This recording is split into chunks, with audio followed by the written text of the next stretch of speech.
What's going on, everybody? Welcome to another live stream today. Let me know if you guys hear everything all right as far as audio and things like that.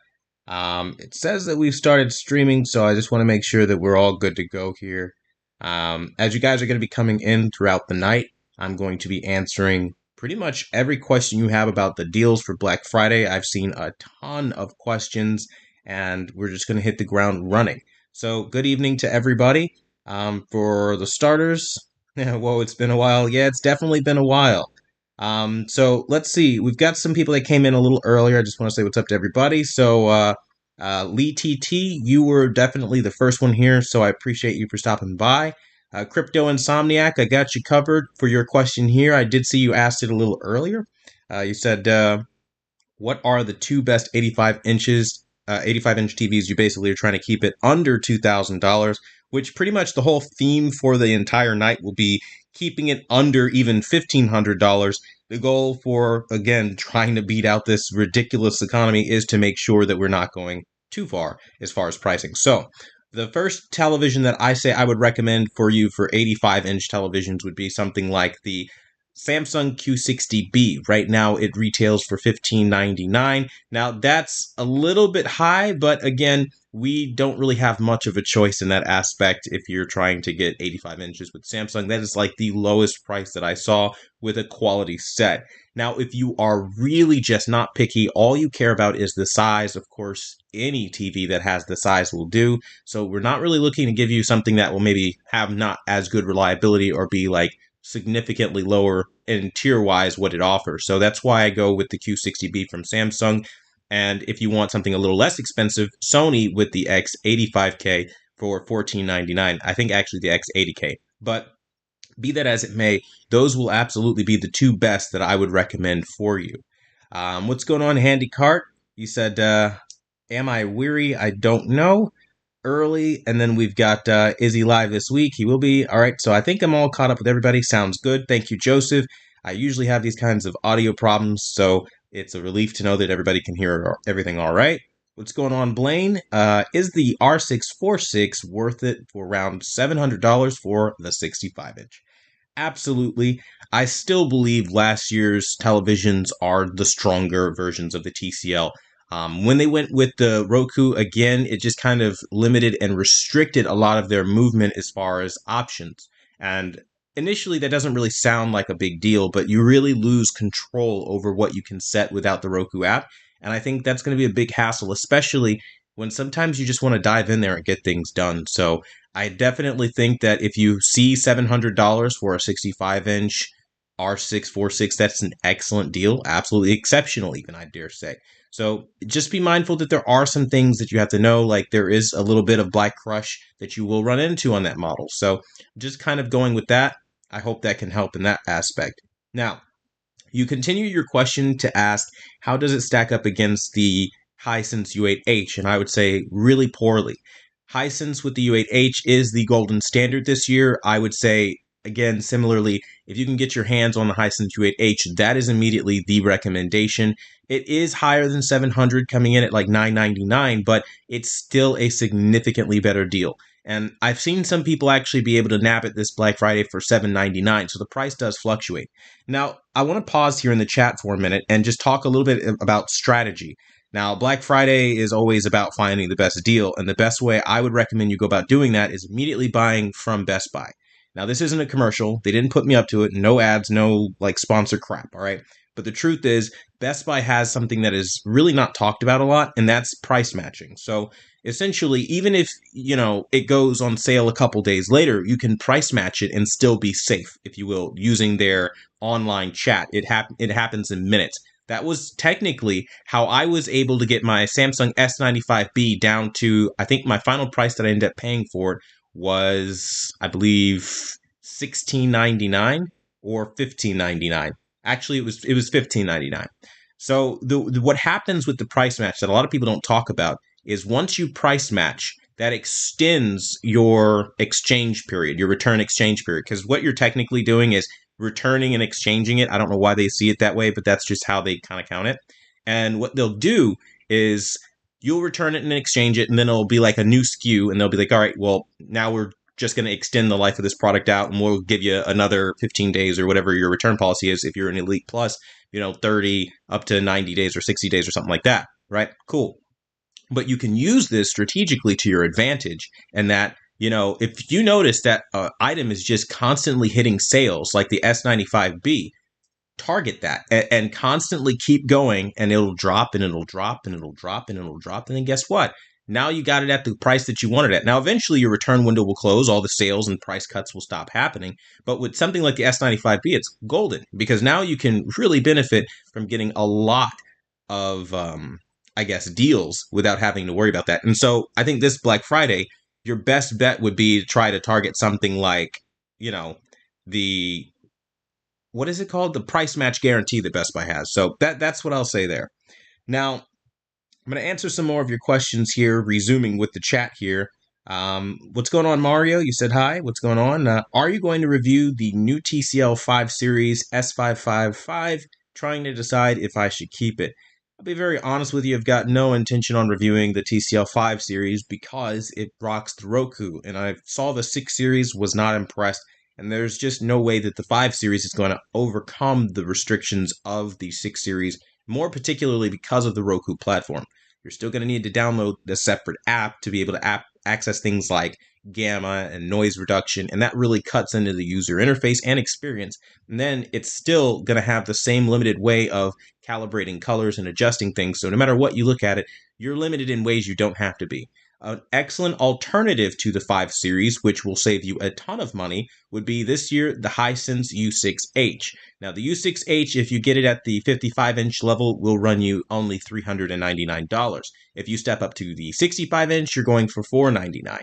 I think this is everyone's bread and butter TV this year because this TV is going to allow you to basically get quantum dots, full array local dimming, and the list goes on. I mean, you pick a feature out of any major brand, and this one's going to give it to you, and it's giving it to you under $500. Especially impressive when we consider that you can get a 55-inch. You cannot do this, I can't stress, with these other brands. The other brands are going to nickel and dime you because of the illusion of reputation, the illusion of notoriety. But the truth is, a good picture will always be a good picture. And I know a lot of questions that I've been getting in the last few days here. A lot of people have been asking, well, how do you feel about Hisense as far as reliability? And I would say in terms of reliability, I haven't had a single problem with Hisense, like whatsoever. And I've had people that have had the Hisense H9F come back after a few years and say the same thing. The reliability is not a problem. And I would say it's every bit as reliable as every other brand. And what I mean by that is I've had the LG A1 basically develop a vertical line on me. I've had the Sony X900F, or what is it? Yeah, the X900F basically die on me, or X900H actually. I mean, there's problems with every brand, and I think if you approach it understanding it's still a machine, parts are going to fail, you're going to have quality control issues and have to return and exchange a lot, whether it's a dirty screen effect issue, whether, and again, if you're kind of coming on to this and you're new to this and all this jargon and it's overwhelming, essentially the moral of the story is every brand has defects. No matter how much people try to tell you this is not the case, the prestige of paying $500 more for Sony's name is going to get around that is just not true. The reality is every brand has problems. And the moment you realize that, buy the best that you can for the money. And I think that's really how you beat a lot of the Black Friday garbage deals that you're going to find out there. And I say garbage deals because there are some that are just bad deals, right? Like TVs that, while no, they don't have a name brand behind them, you don't want to go and get the worst that you can possibly find.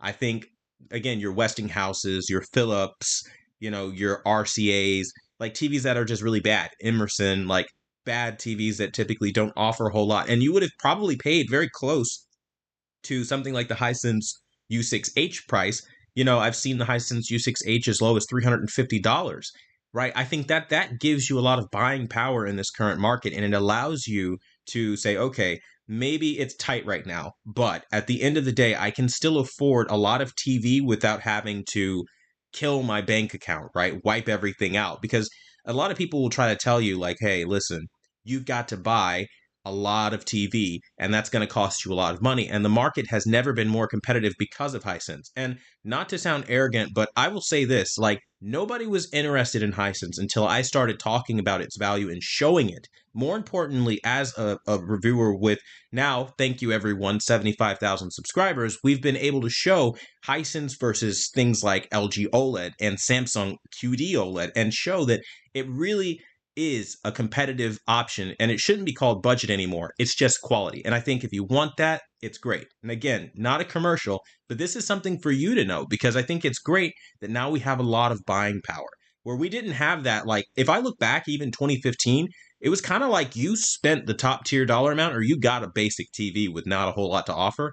And with the introduction of quantum dots slowly over the years becoming more and more affordable, we're at a point now where, like, if you don't buy a TV with quantum dots, it's kind of like you chose to do that for no reason, because they're stupid affordable. Like, I'm talking under $500, under $400. So I think that's one of the things I'll say here. Now, shout out to our brand new member here, Liu Kane. I like the way you said Liu Kane. That's kind of clever. That's pretty cool. Shout out to you. Welcome to the VIP family, brother. And we've got Liu Kane says, what you queue, I'm back for the settings. Let me know what settings you're looking for.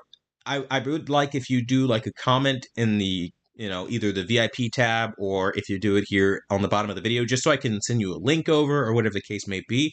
But yeah, welcome. I'm glad you came back, and yeah, I got you covered, man. So long as it's something I've obviously reviewed and had hands-on experience with and obviously made settings for, you already know I'm good for the settings. So Mr. I'm going to mess your name. I'm going to call you Mr. H because I don't want to mess up your name here. So you're looking for $1,400. I imagine that's is that the price point that you're asking me to find a product for, or is that something that you're just kind of saying to the other person? Or let me see. It's actually a two-part comment here. I've only read the second part. So the first part was the Samsung S95B is on sale right now for $1,500, and then you said $1,400. Gotcha. Okay, my bad. And hey, what's going on, Crypto Insomniac? So yeah, I would say this, guys. If you are somebody who like is looking for the most luxury, most flagship, high-end product on the market today in the consumer market, that's not going to be like an 85 or 75 inch, but you're looking for a respectable bedroom TV at 65 inches, 55 inches. But again, you're not trying to break the bank. Buy the Samsung S95B. I cannot stress this enough. I really can't. I've compared this ad nauseum, running all kinds of things in Kalman Studio software. I've been running it with relatives, looking at the screens to get like just an everyday person's approach to like which ones are better, and like just really running through every possible test. The Samsung comes out ahead in pretty much every test I have run that matters. And I think the beautiful thing is that it's constantly seeing price drops, which is huge for us. Now, if you needed some, I guess, security here and some peace of mind, some people thought that it was because maybe the product is damaged or maybe the product is no good. But the truth is, it's dropping in price to compete directly with the LG C2. If you look at the pricing of the LG C2 in basically each category, it's lining itself up to compete with that and take market share away from LG C2. So Samsung having an OLED that competes directly with pretty much the most popular OLED on the market right now today. You won't find a single OLED outside of the C1 that really has that kind of like just fan favor. And I think that's something that Samsung is trying to cut into with their S95B, which is brilliant because it's better than the C2 this year. And I think it does a lot. So hopefully I can give you a little bit of peace of mind for those. I mean, I bought it twice at this point. Well, technically 3 times, but there's a story there, you know? Firmware updates. I do see this a lot also. No matter what TV you buy this Black Friday, you want to make sure that you're not getting the most updated firmware, because companies, if you look it up, don't take my word for it. Please don't. Google it. They have all kinds of lawsuits out, all kinds of issues. They get in trouble all the time, essentially, for planned obsolescence, for slowing down products. Now, again, I'm not here to spout conspiracy theories, but you got to protect yourself because, again, at the end of the day, software can only do so much, and there might be an accident.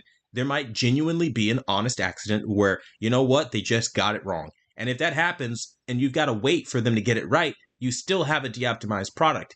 But more often than not, I've seen even lately an increase, if you will, an uptick of people saying, hey, you know, I've updated my LG C1 and the HDMI signaling override menu is no longer there.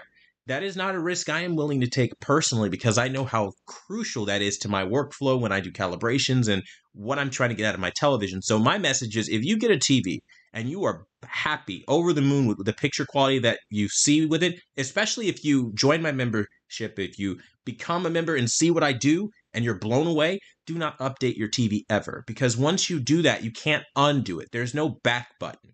And I think that's the thing that I would seriously nail home the most for everybody updating right now.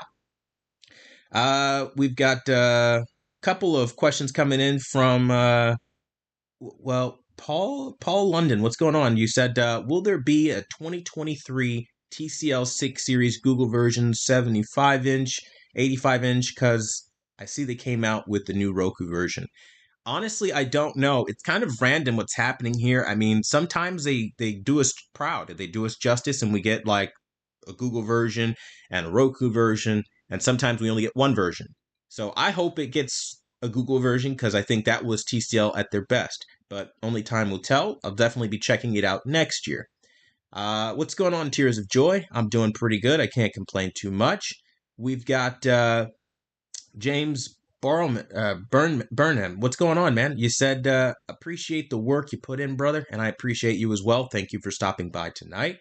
On the Hisense talk, is the 65-inch U7G or U7 in general, I don't know which version, whether it's the G or H, worth $200 over the U6? I would say no. I've seen this year's U7H. I can't in good faith recommend it. It's got gray black. It wasn't impressive. Motion was pretty much a miss. I did not like that model at all. I think it's one of Hisense's greatest failures in recent memory. And I think if you honestly had to weigh up, even going between last year's, Hisense U7G or this year's U7H by last year's, because they really botched it this year terribly.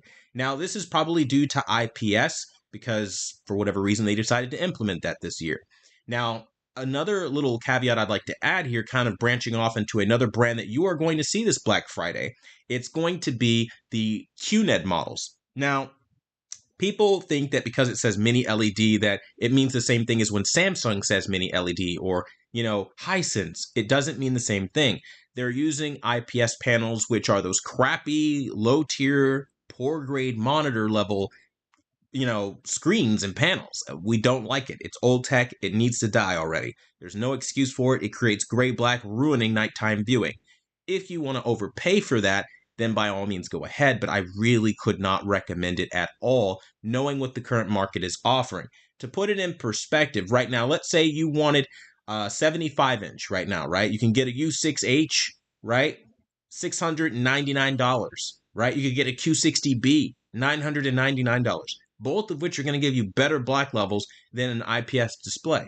Now, again, typical with what's called VA panels, you're not going to be able to have the best viewing angles. But if you're after viewing angles, then I would suggest you go with OLEDs. Now, right now, we currently have a couple key players right now if you're trying to beat inflation, win at Black Friday, and that's going to be the LG A2. The LG A2 right now is going for $11.99. It's not really all that expensive.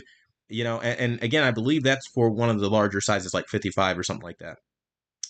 Or actually, no, I think that's the 65-inch size. Yeah, it's the 65-inch that's going for $11.99, and then you can get a 65-inch B2 if you want 120 hertz. So the difference between the two, again, just being pretty much processing and how fast the refresh rates are. But again, if you don't need that, you just need a solid PS5, Xbox Series X, but you don't care about all the bells and whistles like 120 FPS mode, then you can buy the A2. But if you wanted it step up, $12.99, that's what it will run you, and you can get a 65-incher. And so, like, with the market kind of moving so creatively in the way that, like, you have a bunch of different ways to branch out and say, okay, I want a television that's going to give me high refresh rates, but I don't want to spend over $2,000. We'd never had this option before for OLEDs where you're picking them up for freaking $1,100, $1,200. That was considered budget to mid-range territory a couple years ago. And now here we are with OLEDs being super affordable. Almost anyone on earth that wants one could get one, at a certain price point. And I think that's brilliant. So that's what I would say there. So we've got a couple of questions coming in here. I'm going to try to keep up with the chat here. We've got Hey Quantum just picked up the S95B. Should I update to firmware 1304? No, I do not recommend that at all. Um, we've got Mr. Hend. I'm just Mr. H because I always mess up these names. You say, and I love your new settings made for the LGC1. It was amazing watching Demon Slayer Entertainment District Arc with that setting, worth $50. Well, you'll be proud to know I'll never raise my prices. I don't care if it's, and 10 years from now, I just don't raise prices. And it really does me proud to see that you appreciate them and you think that they're worth $50, which is great. And honestly speaking, that's why I do it. I want to make TV settings, and not just TV settings, but TV settings made from a true professional actually affordable, because they're really not nowadays. $500 after you bought a $500 TV and things are inflated, that's unrealistic and nobody's going to pay that. Like, I'm not willing to do that to people. And I've really, like, since even before inflation started, just was not about that. I don't think that to run Kalman software should net somebody $500 to $1,000+ It's an unreasonable practice that happens constantly. It's an exploit. And congratulations, there are a lot of people that know how to exploit the system and play like, oh, I know how to do a 3D LUT calibration. And in the end, people just want a really nice looking product. And if you can give them that, I don't see why you yourself should be trying to nickel and dime them. But that's my thing. So I couldn't speak more to why I'm so humbled and happy to see that you've enjoyed my product and you've enjoyed my service and you think that it's worth more than the $5. But rest assured, it will always be $5 no matter what. So shout out to G Lee. Thank you for becoming a member. Welcome to the VIP family. Make sure you head on over to the TV settings playlist. That's where I keep all of the TV settings that you'll find here. And yeah, pretty much going to continue with the stream and answering some questions. So we're going to start with shouting out Diego. Diego C12. What's going on, brother? Thanks for being a member here. You say Quantum. Which do you think is a better TV to purchase, the A80J or the LG C2? The LG C2 over the A80J. Now, here's the reasoning behind that as to why. While Sony definitely gives you more control in terms of getting more sharpness, more clarity, you really can get a nice picture. They still have way too many motion artifacts, and honestly, the clarity is nowhere close to what we have on the LG C2. Motion is also better on the LG C2, and something I really appreciate, gaming features are day and night different. And this probably is going to be huge if you are a gamer, in that Sony just struggles to keep up with the rest of the industry. They're pretty much way, way behind in that they only offer 2 HDMI 2.1 ports versus all 4 on the competing brands. And 9 times out of 10, you can find the competing brands a lot cheaper. So I think that aspect of it makes it way, way better than what we can get from Sony. And then, of course, there's all the other things like the improvements in the speaker quality on the C2 this year that really surprised me. I thought there was like a little mini soundbar in there with how good it sounded. So if you're ever in a position where your speakers die and you're waiting as the new ones arrive, or you said, screw it, I'm just not going to invest anymore because maybe you're a little put out by that, you don't really have to buy new ones because the speakers are really good. So I think I couldn't speak highly enough about the C2 this year. It is a great product and definitely better than what you get from Sony this year. We've got Just John. What's going on, man? You said, I bought the S95B, the new 2022 Apple TV. It's amazing. Any recommendations on fine-tuning settings, as I'm using the Apple TV as my main interface? I do have settings available exclusively for channel members, but I don't have ones that tailor to specifically Apple TV. Though I will say, anytime you look at my settings, they usually revolve around specifically and almost exclusively HDMI devices, unless, of course, I get a request to do something that's like maybe USB based or something like that, or something that could work with external apps. So that's what I would say there. Kelvin, what's going on, man? You said I don't know how to pronounce that. Yeah, I don't know how to pronounce that one. You said get the 65-inch Hisense U8H. I highly recommend. Everything that Quantum said is accurate, especially with his amazing tune calibration. Oh, you're talking to somebody else. I thought it was like a word there. So I appreciate the assist, Kelvin. Thank you, brother. I definitely appreciate you letting people know your genuine experience with my work, and seeing that really, again, just humbles me. I couldn't thank you enough for that. I'm happy to support you. We'll be purchasing the S95B soon. Can't wait to use your settings. And I can't wait for you to see them. I'm also working on some brand new settings for the S95B. They are a bit of a work in progress, but definitely look forward to the new ones.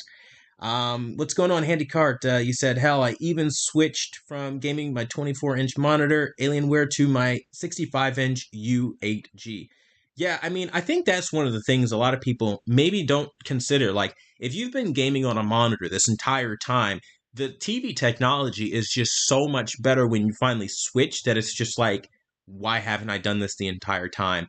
And I mean that in the sense that, like, it's not only more immersive because obviously a bigger screen will draw you in, but also in the terms of you kind of get about the same experience because if we're being honest, most computer rigs and PC rigs aren't going to be running at like 240 hertz, like the crazy stuff that the most high end monitors offer. And then that puts you right back to like the 120 hertz or like, the 60 FPS and things like that. And TVs can do that, and they've been doing that for years. And I think that's one of the things that you really can appreciate about this current market. And you have a TV like the U8G with quantum dots, crazy bright, deep black levels that a monitor, especially an IPS one, could never achieve. And if it did, it would be like $3,400. Like, I mean, really, at that point, you do end up winning a lot more in the TV world than with monitors. And I've actually received a lot of requests. People go, hey, have you ever considered reviewing monitors? And the answer is almost always no, because I don't like how behind they are. And it's still an LED display that they charge way too much for. So, yeah, that's what I would say there. But I definitely agree with you on that one. We've got everything Quantum has said about the U8H has convinced me to upgrade, just torn on whether I should do it now or later. Well, I think like if you can find a good deal on it now, it would be a good time to do it now for sure because of course we're in the Black Friday season, but if you miss out, I'd say maybe wait till either if you see a really good Cyber Monday deal or if they get back around and try to clear out everything around Super Bowl. That's usually when we see things change a little bit more. We've got what's good, Quantum. I read about third generation Fire Cube that allows you to disable the HDR feature, which I need. That sounds actually pretty good. I know HDR and needing to disable it has been a problem for a long time on those devices, so it is pretty good to see that they're changing things. So, thanks for the update on that. Are Samsung OLEDs worth it? Yep, couldn't speak highly enough about them. I think they do such a good job, right? Let me put it like just not even being dramatic, just being real with you. Tell you a little story real quick. Okay, I have the 55-inch Samsung S95B and the 65-inch now S95B, but it got to the point where like I had been really upset because I did a firmware update, returned it, was pissed off, was not about it, and then well, lo and behold, I ended up using the C1. Now, the C1 is an amazing champion of a TV, but I'd been so spoiled having seen the incredible color, the really ridiculous brightness along that OLED black level that, like, when it was time to go back to OLED, I could not do it. I mentally could not do it. I was literally, you could ask anyone in the world. I was throwing a almost legitimate tantrum over it. I was very upset because there was a certain quality of life that had been set at that point, like, and I just couldn't unsee it. And that vibrancy behind every primary color, that pop, that intensity, and then the richness of LED brightness on an OLED, like I could not handle not having that. So I think for me, I think, yeah, to say that are they worth it is an understatement. They are not only worth it, they change everything. Like I'm still going through my backlog of content, watching everything again. And I think one of the driving forces behind me buying the S95B again, not only was the sale pretty tempting, but I also like the idea of just like having a bigger version of what I love so much. And I think, again, that's one of those things that when you see it, you'll really understand that I'm not just talking smoke or fluff. Quantum.OLED is truly the next generational leap in TV technology that will change everything. It really does. Like if you watch movies like Guardians of the Galaxy, the first one, and they get to that beautiful scene, how at the end they're popping off all those fireworks, or they're in that cave and Groot releases the fireflies. Everything is just so beautiful.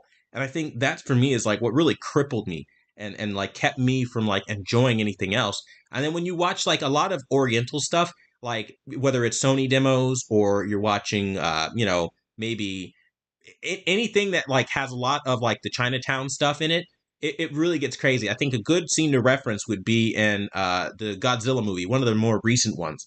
And they have that scene where like he's stomping through the towns and you see the little lanterns and stuff like that. Shit looks amazing on the S95B. And so much to the point like you look at other TVs and you have to ask, is this even the same movie? Like that's how serious it is. And I'm not even exaggerating. But yeah.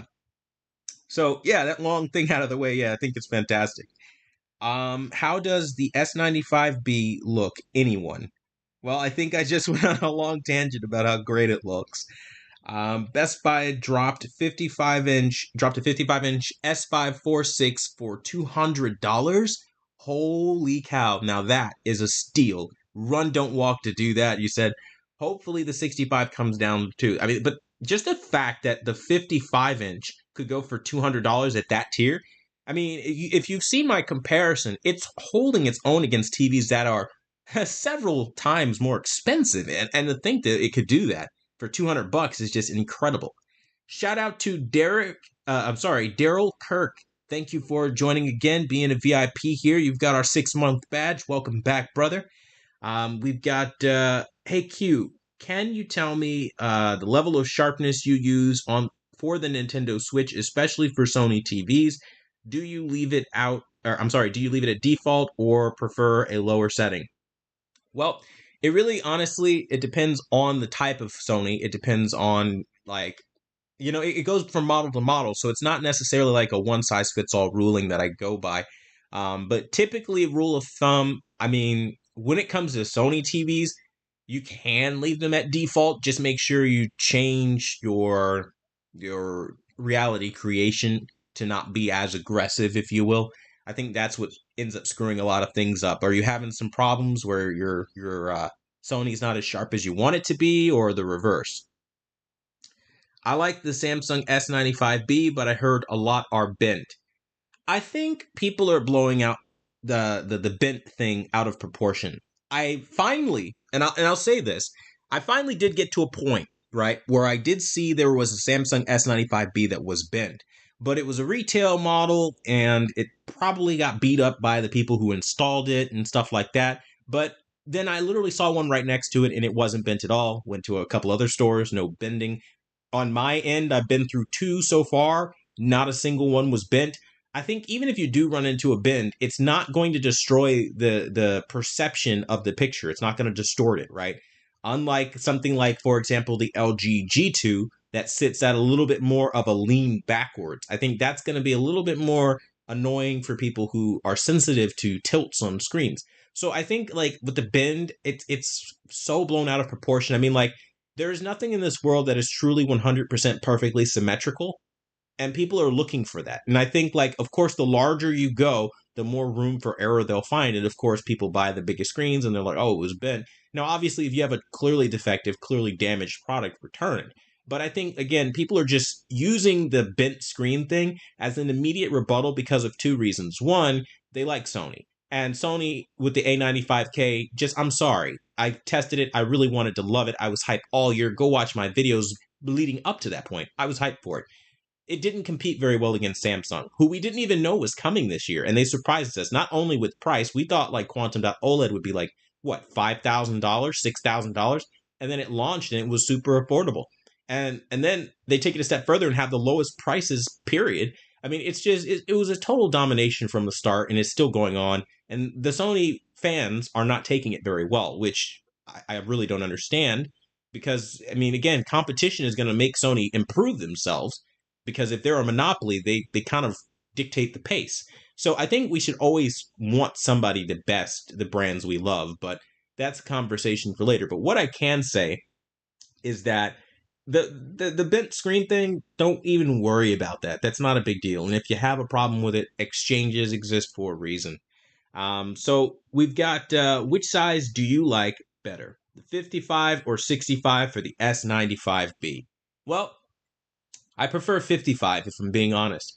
The reason being is because larger screens typically just blow up images. It tends to lose resolution. It's not quite as sharp. You need to sit further back to regain that kind of impact that you had on a smaller screen where all the pixels are tightly clustered together, giving you super resolution that, again, only a smaller screen can give you.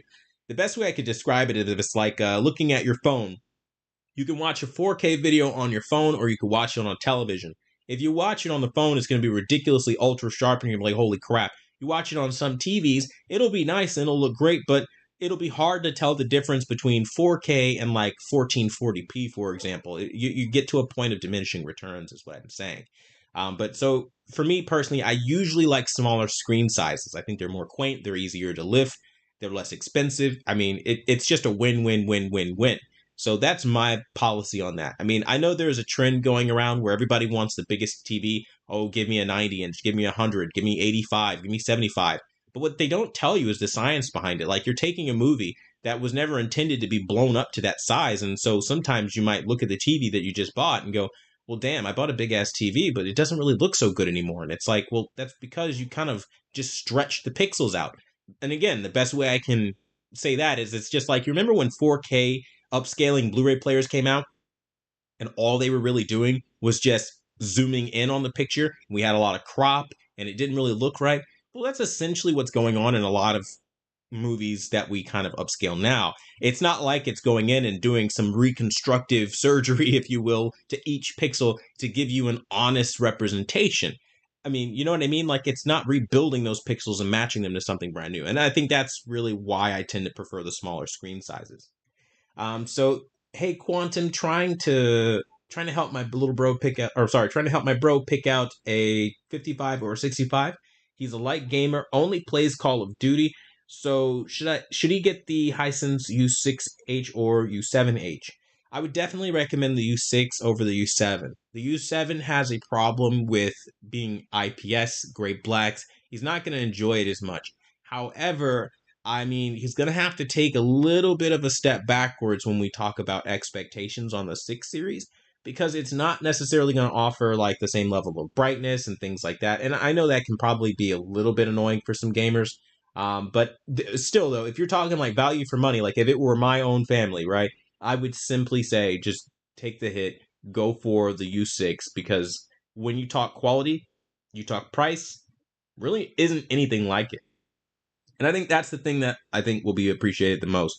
But, you know, I think as a little bit of a silver lining, even though you don't have a 120 hertz refresh rate natively, it still is a very nice image quality. And I think that's something he'll appreciate. So hopefully that helps.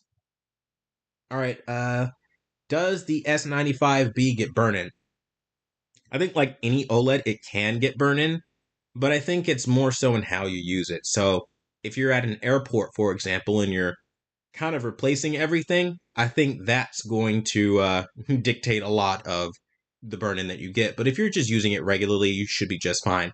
To put it in perspective, I've been modding a lot on my PC, and I mean a lot. So I've basically been using my PC, for those who don't know, as a monitor, and we're talking full Windows. I've been sitting there for like 4 or 5 hours at a time on some projects, just sitting there installing mods, downloading mods, all kinds of stuff. And I didn't even see the faintest flicker of image retention. Now, I did try a similar task on my Sony, and that had image retention very quickly. Like the tiles would burn in very, very fast from like just like having windows up, multiple elements and stuff like that up.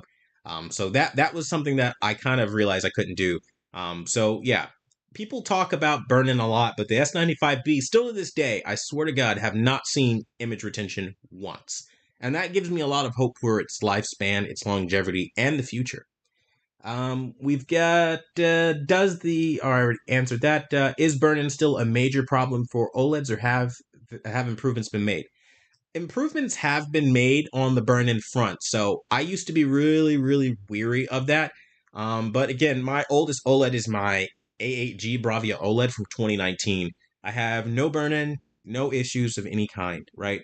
I do have dead pixels though, and I think that's the biggest thing that nobody talks about that you will run in. Over time, pixels do die a lot easier than what I've ever experienced on LED. But you can't notice it when you sit far away. So is it really a problem? That's maybe going to depend on how you use it. So if you sit up close, you do monitor type gaming with it, like literally up close, then maybe. But for me, I haven't had any issues. And again, as far as burn-in, no issues whatsoever. I would say this though. I would say as far as burn-in, run a checker. I would say always make sure like you're checking and verifying that like your usage isn't something that's tripping it up, because sometimes that can happen. I know Best Buy for the longest time has supported burn-in as far as like their warranty, and it has always been something that they've covered. I think if you are really worried about it, just get the Geek Squad protection on it. If you know for a fact I'm going to be gaming 12 hours and I'm going to fall asleep sometimes and I'm going to leave the TV on, and it's going to happen within the course of me owning this TV within my warranty period. Well, if you think that's going to happen and you think that'll give you burn-in, then be careful.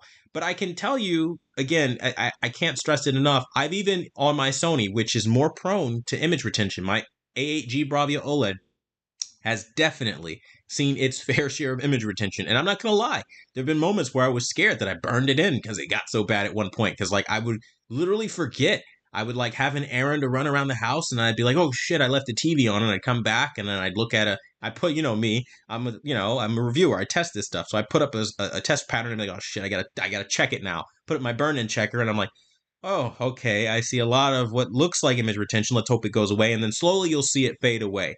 Sony will be the most scary. I will say that. Out of every brand I've reviewed, Sony is the scariest brand for image retention. They have it the worst out of everybody.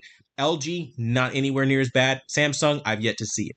But Sony scares the crap out of me. Even still to this day, I'll have moments where I'll just be like, oh my God, I almost messed up my TV. So, but even with that, to be fair to them, I've never had actual burn-in on it. So that I think is something to be noted, especially when I've straight up forgot that I had it on, and it'll be sitting on the Blu-ray player menu, which has a shit ton of tiles, and then I'll come back and there won't be even the slightest burn-in. Image retention, oh yeah, you bet. Tons. Crawling in image retention, but not burn-in. So hopefully that helps. Is the U7H as good as the U7H for a monitor? No. The Hisense U8H is definitely going to be better all around. The IPS nature of the U7, not worth it. Thank you for the response, Quantum. No problem. Thanks for stopping by. Quantum, do you know if your settings will work on the same modes or the same models from other countries? No, I don't. And actually, I do want to take this moment in the live stream to kind of say, it's kind of a risk, right? If you go into another country, for example, and I'm telling you, the U8H is an amazing television. Hisense is an amazing brand. I need you guys to understand that, like, I can only talk about the regional differences I experience here. So I've heard a ton of people from the European region say, like, it's not the same. It's worse. Their quality is garbage. And at this point, if Hisense is garbage in your country, do not buy them. I can only tell you what I've seen here, what I have access to here, and I have to stress that out. So in terms of like them creating parity across the board, I don't actually know because I haven't seen them and I don't have any access to them. So hopefully that helps. Hi, Quantum. What's up? What's going on, man? Nothing much. You said U8G 55-inch under $1,000 Australian on sale. You said looking to get it for my son. I would say that's a great deal if you can find it. It's not bad. Well, wait a minute. $1,000. I mean, like, are things normally inflated in Australia? I have to ask because I'm like reading it here and it sounds good in theory, but then I'm like, wait a minute. No, that's supposed to be like $699, $799 for the 55-inch price. If it was $1,000, it should be like the 65-inch variation. So, like, are things just naturally inflated in Australia? I don't know. Food for thought, something I should think about. All right, so we've got, I got the IPTV and watch it for free a lot. You said not sure if I need a high-end TV for what I do, but thinking to buy a good TV. Sure, just let me know what you're thinking. You said you got $3,000 for a TV. Probably just wait for the 2023 lineup. I mean, you could. My problem is, and I'll kind of share this with you guys, like on the record, very candidly, right? As a TV reviewer, I constantly always do this thing like where I say to myself, next year will be better. And I always say so hopefully. And it's like, okay, next year they'll get it. All the problems I'm having this year, next year will totally be better. And then the next year will come out, and then I'll be looking to see if the things I mentioned in the last reviews were fixed. And not only are they not fixed, but they're worse. And you'll notice little motion artifacts. You'll notice, like, you lost features. Like this year, for example, on the LG C2, I noticed that I lost OLED Motion Pro. Now you just have OLED Motion. It's not even cool that these features are getting stripped down, and these are luxury items, and you're not getting that same quality that you had. They're not building upon things, they're just removing things. And I can't say anything that's truly noteworthy outside of maybe the speakers that the C2 got.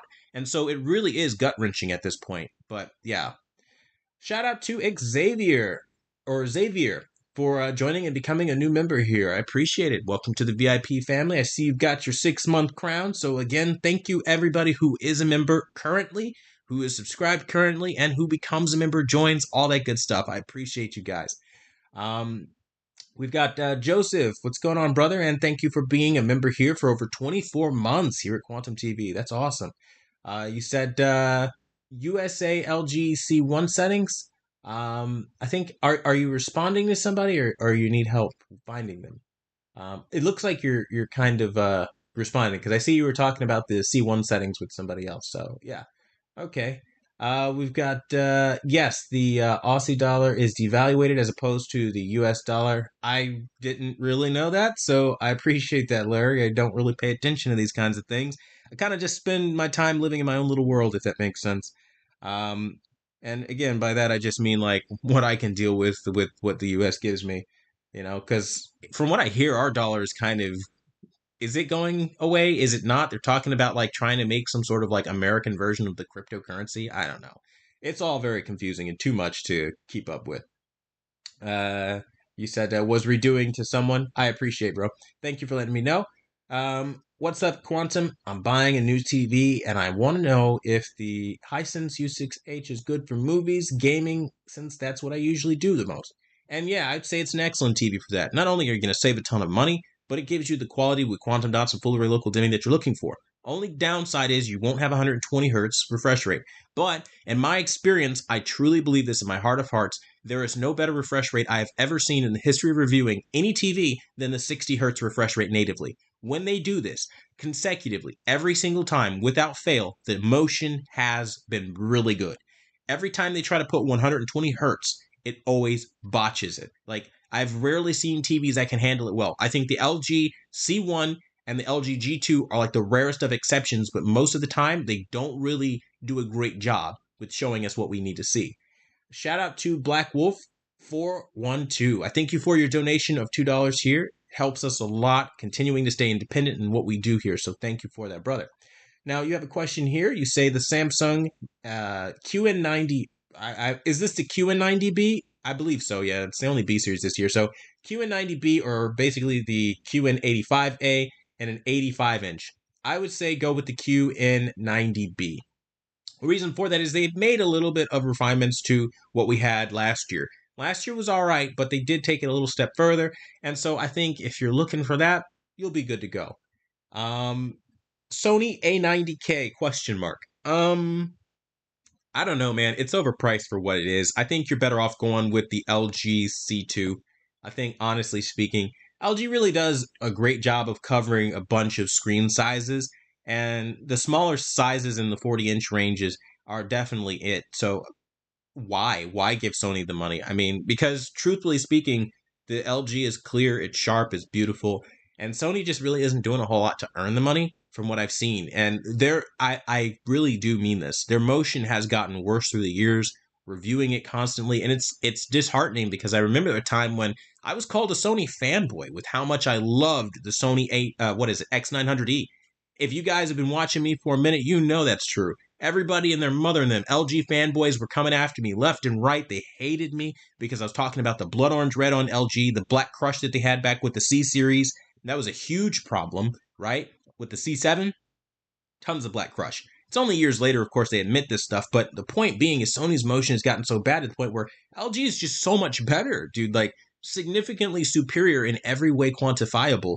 And I mean, like right down to the way they handle like color calibrations. Like if you're not interested in calibrations, cool. You get more HDMI 2.1 ports. I mean, like you pick a feature, LG slaughters the game with it. And I just feel like, honestly speaking, real talk, when LG comes out, if they ever decide to go quantum dot OLED, rest in peace to the rest of the industry. I really believe that, truly. Because between the 3D calibration, all the features that they offer, they've really got the perfect recipe to win. Not even, let's just consider, they go back to the motions they had on the LG C1 or give us G2 motion. I mean, we're gonna win, guys. Like we're gonna win like nobody's business. So I'm hoping that happens, but it doesn't really sound like they're willing to jump on the Quantum.OLED train just yet, which is a damn shame. Um, TVs are inflated in Australia. I'm sorry to hear that for sure. Thanks, bro. Not a problem. Anytime, brother. What's up, Q? What is the better 77 inch, the C2 or 65 inch S95B? With possible bent panel, LOL. I still say go with the Samsung S95B because in my time testing, the color difference and the brightness matter that much. And if you think I'm joking, I put my money where my mouth is and I bought it again. I'm telling you, it's worth it. I mean, listen, once you see Quantum.OLED, and I know it's going to sound cliche, you really won't want to watch another TV. You really won't. WOLED is just not enough. Yeah, it's great. It's solid for what it is, but if you've ever seen quantum dots behind OLED technology, that will blow your mind. And like everything, like pick a show you're passionate about, right? Something you grew up with that's close to your heartstrings.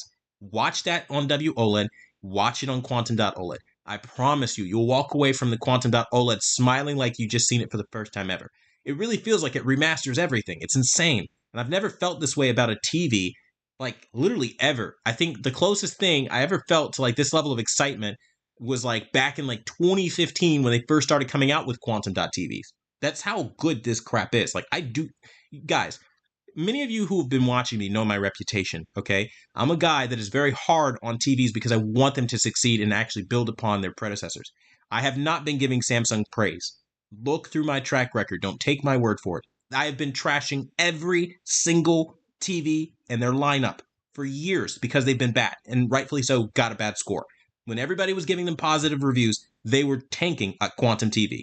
Magically now, they come out with this mystical OLED, and I tell you right now, it is the next level, and I give them all the credit for it. So I can't tell you guys enough. This is definitely something that you want to jump on while you have the opportunity. Now, within the next couple of minutes here, we are going to be wrapping up, guys. So I want you guys to ask as many questions as you guys can within this time period. We're going to be ending promptly, I think, at 8 o'clock. We're going to do our best to end at that time period, but maybe sooner, depending on how quick I can rattle off questions. So hopefully I can help you guys out. We've got Michael. What's going on, brother? Thank you for being a VIP member here. You said Q. You said truth is Sony A8H was pretty dope. ESP with your settings. I appreciate it, man. I'm really glad that I was able to transform that TV to that degree for sure. I really do my best with these settings. I really do. It takes a lot of effort. It's really tiring, but it's definitely worth it when I see you guys like respond positively. You're enjoying them, your family members. Like, I swear to God, the most rewarding thing for me as somebody who makes these settings is like when I see people come back and they're like, my wife doesn't even care about this stuff. My wife was skeptical at first. She didn't even believe in me paying a random YouTuber on the internet for settings for $5. She thought it was crazy. But now she's like grateful. She's on board. She supports the membership 100%. She thinks it's a new TV. That kind of thing. It's amazing because it's like you really take somebody who's a non-believer who thinks you're crazy for doing something and show them like, no, really, like the guy knows what he's doing. And it's more than that. Like, here's something new for you now. Like, here's a new experience. Go watch that show you love so much. Go bond with this movie again, right? Who here like Star Wars, Lord of the Rings? Go watch that again and let's see if you have a new experience. Like, so for me to see these kind of comments, like that is everything for me. Like, it makes it all truly worth it. So I really thank all of you guys who give me the feedback on that. And I really do appreciate it. We've got currently 55-inch LG C10. Do you have settings? Yes, I do. I have a ton of settings for the C10. You'll be amazed. I think some of my best work was the C10. I really do. You said, can I pay for the settings until I upgrade for my television? You absolutely can. It's $5 and you have access for an entire month to everything that you can get your hands on that isn't nailed down. So shout out to Mr. H. I'm going to say Mr. H because I don't want to butcher your name. I thank you for 200 Nook. I appreciate it, brother. Thank you for the donation, and you are amazing with the dancing emoji. I really appreciate that as well. I love the little snazzy fellow with his tap dancing. It's freaking awesome. So yeah, thank you. We have $500 for a 65-inch. Get the TCL S546 or Hisense U6H. Get the TCL S546. It's the better TV with a better highlight placement. I really loved what they did with motion on the S546, and I think it really will be the more dominant TV between the two for sure. What TV should I buy? Tyrell, let me know what price range you're looking at, and then I can try to go from there. I didn't even see this one here. Shout out to Jude Jadude. I hope I don't mess it up. Jadude89. What's going on, brother? I thank you for your donation of $199. I appreciate it. It really does help us here, man. So you say, is it a good time to upgrade from the C10? Yes. Now couldn't be a better time. I tell you, like, honestly speaking, last year, going from the LG C1, or rather the C10 to the C1, when they like came out with the C1, the C1 was like, it was mind blowing to see them make such a rapid improvement over the C10. Now you did lose some features, and I'll let you know the biggest one is the HDR effect. For whatever reason, everybody basically blacklisted that. And you know what? I'm the most put out about that, because if they still had HDR effect on, something like Samsung with the S95B, it probably would have been able to have access to the color space options that we love so much. But be that as it may, it is a wonderful time even still, with losing some features over the years like HDR effect on LG, to be able to go to the C1 and get all the better. And even though you lost OLED Motion Pro on the LG C1 and now you have OLED Motion on the C2, it's still a wonderful set with beautiful sound. And I think that's one of the biggest things, like going from the C1 to the C2, I really appreciate it. Sound and clarity. The clarity is no joke, like, at all. So yeah, I would definitely say that. Shout out to Big Al. Thank you for becoming a member here. I see you've got one of our crowns here, man. You've been with us for a few months, so I definitely appreciate you coming back, brother. Welcome. Super, I think I'm gonna mess this up. Soup 32. What's going on, brother? Thanks for joining and becoming a new member here at QTV. I definitely appreciate it, you guys. You guys are absolutely amazing and on fire tonight. Q, Fire Stick settings for the C1, a must, please. I don't own a Fire Stick, so I don't have the ability to do that right now. I will try to find, I don't know, like, I believe Fire Stick is just like HDMI based, so I think I should be able to do something, but I'm not entirely sure what I can do. I want to see if I can. I'll try to see what I can do behind the scenes. Get with me in the comments, and I'll see what I can do, man. We've got much appreciated. Tyrell Jenkins, I already got that one. I'm just trying to go through all of your questions here. Shout out to the Cuban Sandwich. It's been a while, brother. Thanks for stopping by tonight. Thank you for your donation of $20. You say, love you, bro. Quick one. Cheap 42C2 for gaming only and the projector later, or 1400 for the 65-inch C1. I would say go with the 1400 for the 65-inch C1, because the C1 has the significantly better motion over the C2. They are extremely similar, but you can get a lot cheaper. And 65 inches at $1,400 is an amazing price, given that the average right now for a 65-inch in the OLED sector is basically, I'd say, $1,699 to, yeah, that's basically really it. $1,699 to $1,799, and you're getting one for $1,400 for 65 inches. That is one hell of a deal that I just can't promise you'll find again. Run, don't walk to do it, and that is my absolute recommendation. And again, thank you so much for helping the channel out with the $20 donation tonight, brother. We've got Jordan. You said what's up? Oh no, you're responding to Jordan. You said, please Q most popular TV, the C1. A lot of people are using HDMI based. Yes, sir. I think, honestly speaking, Michael, you should be able to use my G2 settings. Just apply them to your Fire Stick. Whether, if it's an HDMI, you should be able to use HDMI 1, 2, or whatever. And that really should work for you. That should give you a lot of what you're looking at. But again, I don't have a Fire Stick, so I don't have a way of testing that at the moment. But the G2 imitation settings are like one of the most positive ones. So I could probably send you a link over and you let me know, and we can try to work on something to try to figure out like how we can get you what you're looking for. But yeah, for sure, man. LG C2 or S95B, S95B hands down. I got like 1 minute left. Still down on the Q90B because of the blooming. Yes, I would not recommend it. You said you need a QLED with reflections. I mean, like, if you have no choice, maybe go with it. But honestly speaking, just if you're really a stickler about blooming, I can't stress that TV is still going to have it, and it's not going to be great. Final question of the night, I think, $2,000 to $3,000. Depending on what you're looking for, you can maybe get yourself a Quantum Dot OLED. Right now, the 65-inch goes for $17.99 for the Samsung S95B, which gets you under budget, and you get the best TV on the market right now today.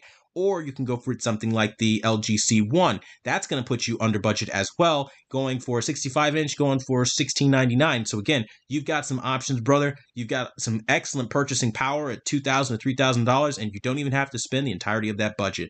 Bro, been a member for a while, rocking your C1 settings, and they are fire. I thank you so much for that, Jose. I really do appreciate you, brother. We've got, I'm like speeding through, is the U7H and is the U7H a better TV than the U6H? No, I would go with the U6H, 65-inch Samsung S95B, 1800, a good deal. Yeah, that's a pretty damn good deal. I did it myself. It really is a great deal. Only if it's 1800 after taxes. If it's like 1799, but like not if it's like 1800, because that's a little bit more than what you'd pay if you go to a major retailer or something like that. Thank you, Handycart. You mind telling me the difference? If you ask, I don't know what difference you're talking about, but let me know, brother. I'll let you know. Thanks, Q. We appreciate you. Thank you so much. I appreciate all you guys as well. LG C1, the difference between the C1 and the C2. All right, so the C2 is going to be the one that has worse motion, but better clarity and a little extra brightness. The C1 is going to have better motion. You're going to have better control over your calibration in terms of using OLED Motion Pro to pull off something very creative like I did with my G2 imitation settings, and the motion is vastly superior. Honestly, I really can't recommend it enough, and the price is super duper low. So that's what I would recommend. You said copy that. Appreciate you. No problem. And we've got yes, sir. And last but not least, we've got Michael tonight. You said last thing, Q, sincerely. You do amazing work. Stay true to you and keep working hard. And with that, that ends the live stream. I thank every last one of you guys for coming out tonight. Shout out to Mega Mo Pro. Thank you so much for becoming a new member. You guys are absolutely incredible. I will be trying to answer these comments that you guys leave on the in the comment section. I'll try to answer you guys. We'll be live again next Friday, 7 p.m. through 8 p.m. Eastern Standard Time, the same as we were now. But now it is unfortunately time for me to say goodbye and end the live stream for now. But I will catch you guys in the next one. God bless you guys. Stay safe. Stay warm. I know it's really cold out there. Everybody be safe. Don't get into a wreck. Try to look out for black ice. I know I'm asking the impossible here, but be safe out there, guys. So that being said, I want to thank you guys so much for watching the #1 brand in honesty. And until the next time, I will see you guys later.